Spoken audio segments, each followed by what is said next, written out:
My name's Mr. Buzzard, GT's over there, Majestic's over there. What are we going to talk about, guys? How do you feel about garage at the moment? Garage at the moment is no way as good as it used to be back in the day. Say for example, you've been a DJ, you would know this.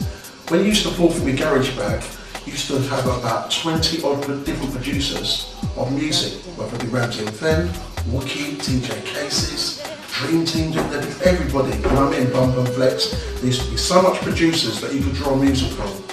At the end of the day, because I think garage has tended to lose its popularity due to the fact of bad press, so-called crews come and change the music from what it used to be. Do you think the press were right to report bad press?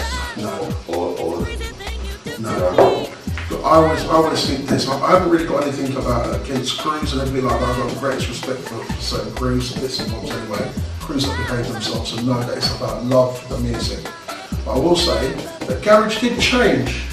It changed from a very sexy 4/4. It used to be almost like a house sort of thing when garage first started. Because you used to have people like Brian Nelson putting stuff out on Nice and Right and things like that and Mossy T.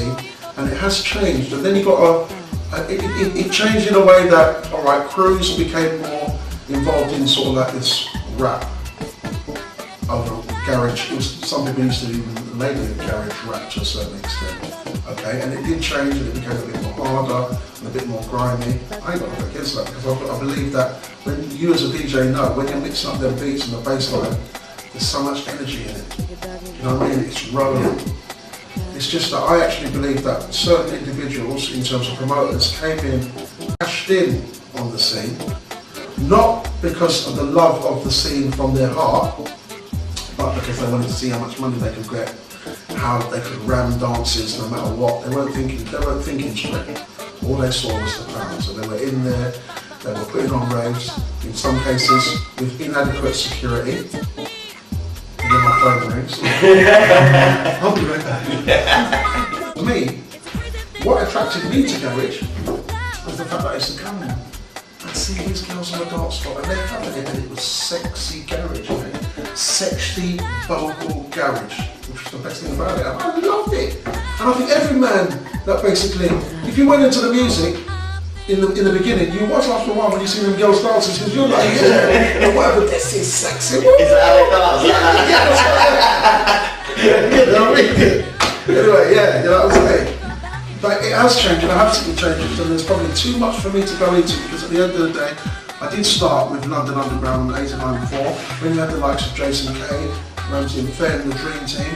When MJ, David Howard on there. David Howard was on there as well. And the thing about it is, I remember going to the studios when MJ Cole was just getting into garage and stuff like that because he came from a drum and bass background and he was more into the sort of like playing the notes and stuff like that. He was very musically, you know, he had a musical background, so to speak. So, but I've seen the changes because when I first got introduced to the scene, it was predominant Tough Jam remixes across the dial. It was nothing but Tough Jam.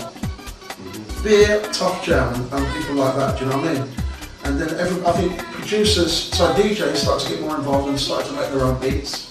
And that's how you got the Ramsey and the Fenns and this and that and the Art Projects and people like that.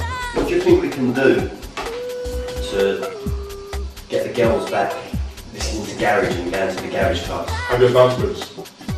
Yeah, that's why I start busting some dance moves, you know what I mean? Wearing lycra. No, I actually believe that, I don't know, it's only a matter of time. You still got people that, I don't know about you, but I know I've got listeners from China that are hardcore garage listeners. They love you to mix up on their vocal bits and whatever.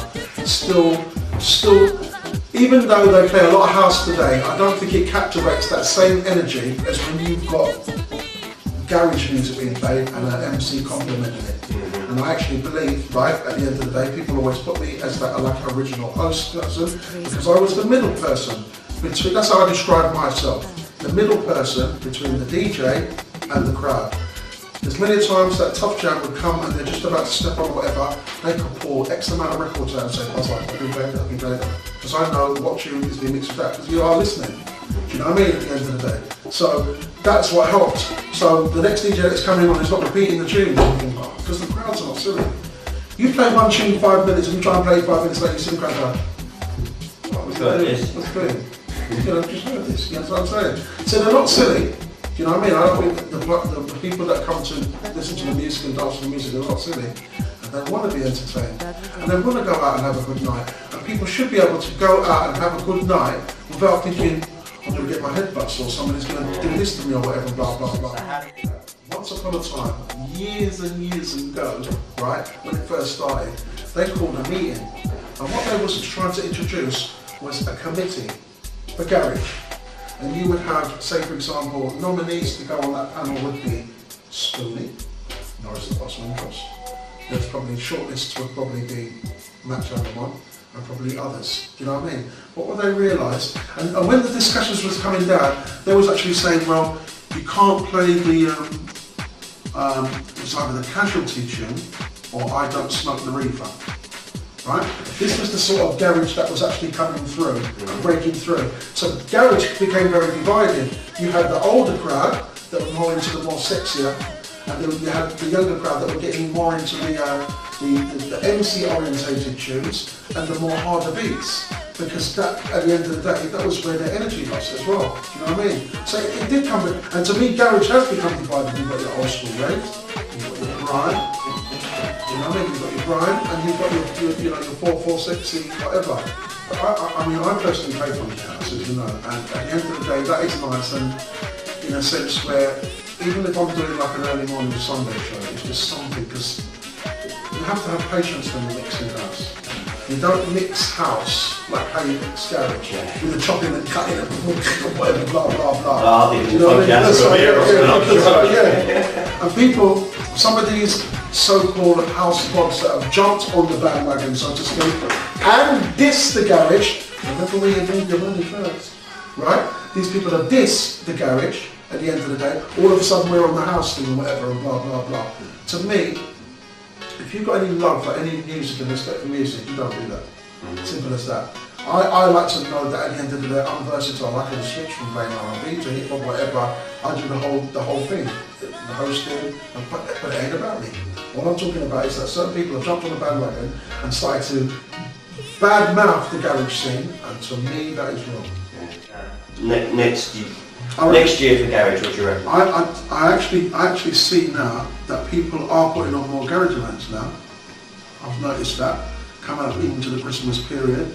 Hopefully, I believe that I'll be putting on events, just like me and Steve will be sorting out some things and putting on some events. Because I'm just kind of fed up now. I'm thinking, well, you know what I mean. At the end of the day, let me try and put on some raves now, whatever, and try and put together my formula as my, say for example, experience. Let's put it together and see how we go. So next year could be kind of an interesting year. You good? You know what I mean? Where we can get everybody together. And it's nice, as I said, you know what I mean? You guys can come around here with friends and, you know, just like, and that's the way it should be. We're going to know who your ass are. If I can just search pockets and where you go. Yeah, but that's it basically, man. You know what I mean? I don't know where it's going. As I said, funky house is a nice scene, and they probably have some really lovely people and stuff like that, but I don't think that you can actually compare it to a garage scene. Well, that's enough in my crib. I want you all to get out of my house now. Won't you be a stranger? I gotta eat some chicken.